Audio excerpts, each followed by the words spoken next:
இன்று டே 3. விஷாலாட்சி அம்மன். காசியில் குடிகொண்ட விஷாலாட்சி அம்மா, காரிகை உந்தன் பாதமே பணிந்தேன்.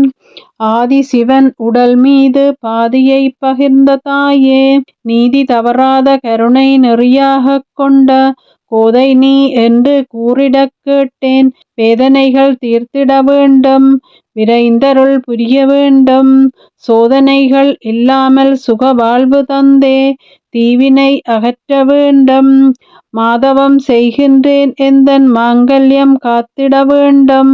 ஆதிசக்தி அம்மையே, ஆனந்த ரூபினி, பாவமதை போக்கும் புனித காசி விஷாலாட்சி அம்மையே, தேவரும் தினம் துதிக்கும் தெய்வத்தாயே, தேடியுனை சரணடைந்தேன் அருள்வாயே. ஓம் விஷாலாட்சி அம்மையே போற்றி போற்றி.